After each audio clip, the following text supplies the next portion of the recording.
Good evening, Assalamu alaikum wa rahmatullahi wa barakatuh, and welcome to News in Focus. My name is Faraz Patel. I would like to thank you, the viewer, for staying with us here on Hilaal TV, DSTV channel 347. Of course, we are going to be wrapping up as we look to Women's Day tomorrow on the contribution of various women that have contributed to South African society. One woman, my next guest, is no stranger to it. She has contributed massively to social justice, to the legal fraternity.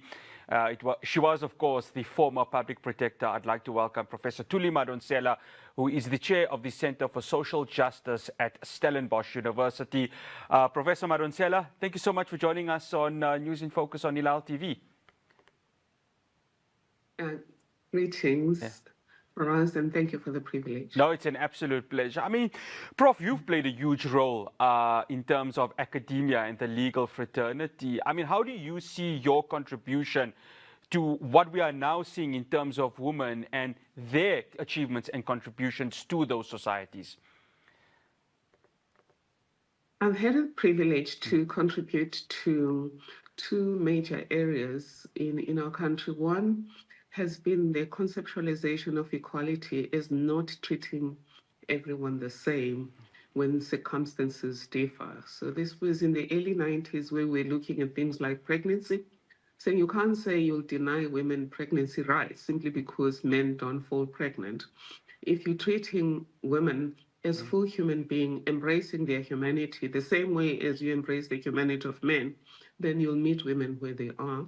I also had an opportunity to be one of the drafters of the Constitution and to make sure that, in particular, where there's a clash between customary law, religion, and culture, and constitutional values and protections, the Constitution would trump whatever undermines the humanity of people.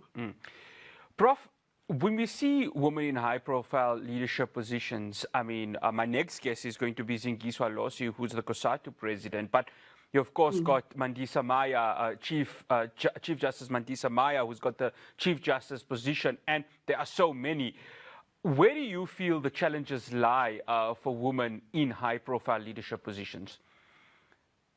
Well, the first thing I would say, we've come a long way from, in 1923, the court saying we're not good enough to just be in court as attorneys, to today when we've got a woman Chief Justice, the biggest federation headed by women, the Speaker of Parliament being a woman, and women holding very key cabinet posts. But where things lie is an article that was written by Mbuso Bantu Madonsela, who heads the Tuma Foundation. And he spoke about the fact that in terms of perceptions, in terms of social prestige, there's still lingering ideas that women are not good enough. This is not deliberate by any human being, and it's not expressed deliberately, but it's just always the case that when you have a woman and a man, the women have to prove themselves, the women have to prove themselves double or three times before they can be seen as as a better candidate or better leader. Prof, how can we create more pathways for women to enter leadership and decision-making spaces? Well, the starting point is to familiarize everyone with the Constitution. In our Constitution, we clearly say we are working together to establish a society that is founded on democratic values, social justice, and fundamental human rights.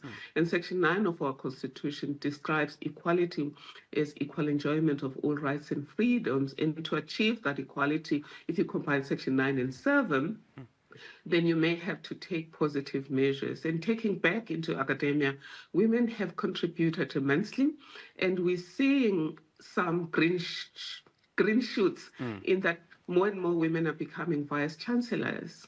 But the advancement of women and men into professorships still leaves a lot to be desired. So we need to do that. It's not enough to get people who have accomplished elsewhere like myself. I have academically contributed before being public protector and during my term as a public protector, but we need to make sure that those who start off at the bottom of academia rise at the same level as their male counterparts. And also that their voices, when they come up with ideas, their voices are aired in spaces like this. So it would be lovely to see that in Women's Month, for example, in your platform, you get a few women academics from Stellenbosch University, or any university, the younger ones, so that their voices will argue. During apartheid, the interesting thing is that the media played an important role in giving people like myself a voice. Yeah, no, I couldn't agree with you more there, Prof. Madonsela. Just to go, before we head off to the break, gender equality, in your view, Prof, what does it look, gender equality, I beg your pardon, in leadership, what does it look like to you in practice? Well, gender parity looks like having equal opportunities between women and men to lead at the top. And equal for me means substantive equality, not just the formalities of saying everyone is invited, but practically there's less women and more men in those positions of power. But that's not enough. When women are in power, they should also have the same authority as men. And I think for me that's one of my regrets. And that at the dawn of democracy, I could see women having authority. But when I look at things now, we have achieved the numerical parity, or almost numerical parity. But the social esteem part is lacking. And therefore, from a social justice point of view, John Rawls highlights the importance of we don't just have to have the same economic chances, the access to wealth. We also need to have really equal value. And that should be seen in who gets listened to, who gets grieved, and who gets elevated in public narrative. And women, Black women, whether they're colored, Indian or Asian or African, face an additional burden in that because during colonialism and apartheid, they were seen as the least among equals or the least among unequals. Sure. The attitudes continue to see them as the least among equals unless they prove themselves exceptionally. Prof, before we go to the break, when we look at August the 9th, we always, see the great woman that really defied the apartheid laws. I wanted to ask you, how have our mothers of yesterday really inspired the woman of today, especially yourself, who has held so many great positions? You've mentioned it, not just being the public protector, but also a contributor towards the constitution of our country.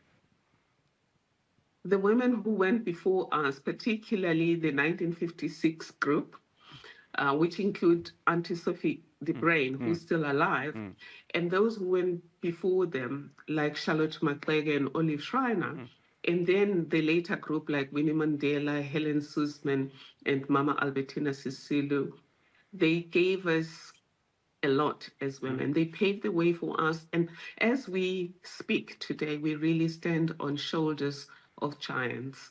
And how we can repay them is twofold. Tell our daughters among them. Let's not just celebrate current celebrities.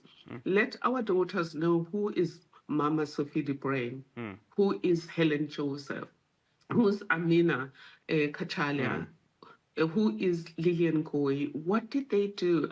I mean, to lead 20,000 women without WhatsApp, email, Twitter, or anything like that required exceptional leadership. And I've had the opportunity to interview at least three women who were at that event. Helen Joseph, Mama Albertina Sisulu, and more recently, my daughter Wenzile and I had the pleasure of interviewing Mama Sophie de Bruyn. Yes. And there's a lot of wisdom Definitely from those women. Yeah, I couldn't agree with you there. And we're still grateful to have Mom Sophie de Bruyn still with us here in South Africa. After the break, my conversation with Professor Madonsela continues. To stay tuned. Welcome back to News in Focus. I'm still in conversation with Professor Thuli Madonsela, a former public protector and now the chair for the Center for Social Justice at the Stellenbosch University. Prof, including yourself, and I'd like to think you started the trend of where we have right now three public protectors. Of course, Advocate Busisiwe Mkhwebane, who was your successor, and her successor, Advocate Koleka Kaleka. This was massive, wasn't it? You know, to have, and previously we've had obviously male public protectors who contributed towards the justice system of South Africa. But in terms of women, how significant is this of our mothers, our sisters, really owning the space within this Chapter 9 institution? It's been a massive opportunity, honestly, to have women occupy that space or take up that space and be consequential leaders. And again, we will owe this to the courageous and consequential women who went before us.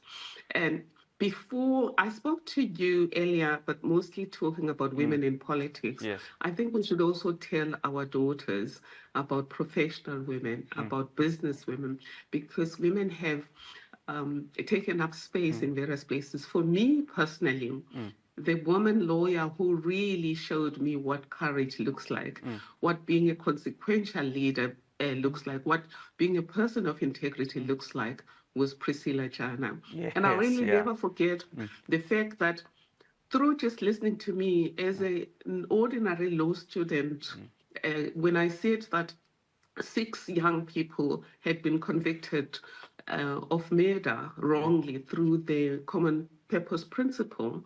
And I went to meet her at her office, meeting her for the first time. She didn't ask, "Who are you? What do you know about the law?" She listened to the facts, took up that case. And 2 weeks ago, I met a colleague from Beckersdal who said to me, the father of one of those 6 young people that I helped save would like to meet me and to say thank you. But it's because Priscilla Jana had shown the way, took up the case, and had the courage to be possibly wrong. Prof, you talk about courage. I want to go back 10 years, of course, when you were compiling the state capture report. And I remember that it took a lot of courage because this was unprecedented. We had this raft of corruption and graft that was happening within our country.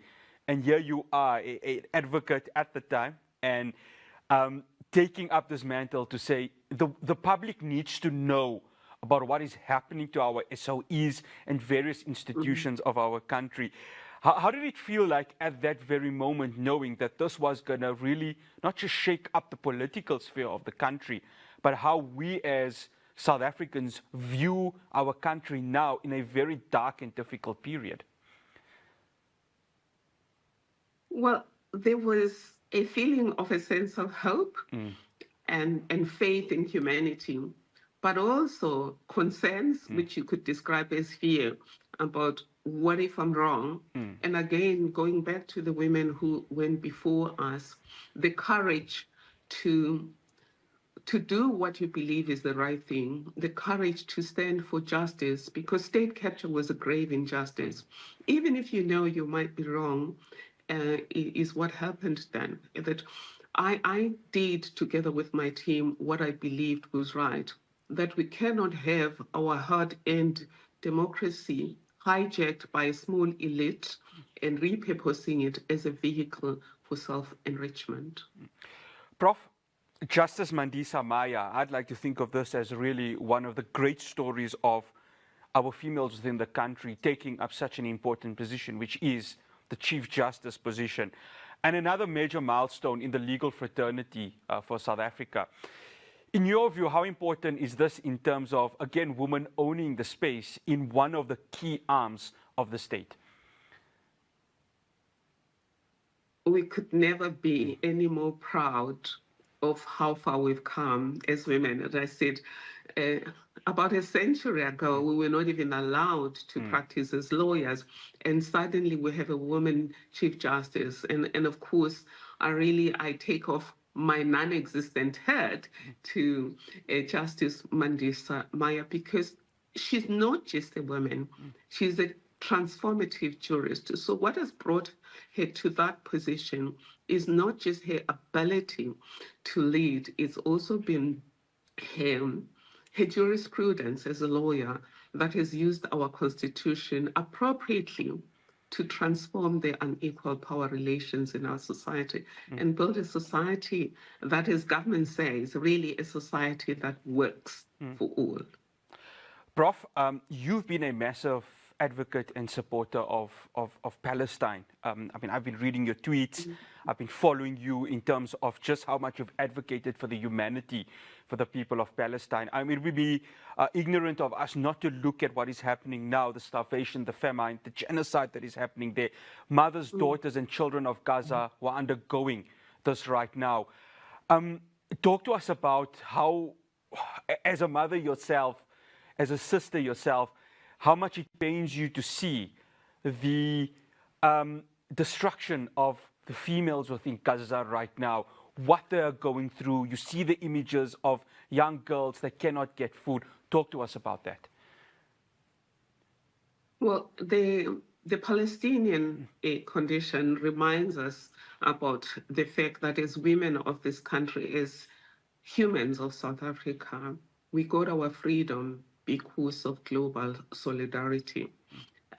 There's the story of a young woman in Ireland who was only about 21 years old, Manning is her surname, who refused to process South Africa's citrus fruits as part of the blockade against South Africa to force the wicked apartheid government to embrace the humanity of everyone, including Black people. So going back to Palestine, it's so painful, and it's not just about the intentional starving of people. It's the fact that that whole place just looks like it's Armageddon, and even just to rebuild is going to be a huge thing.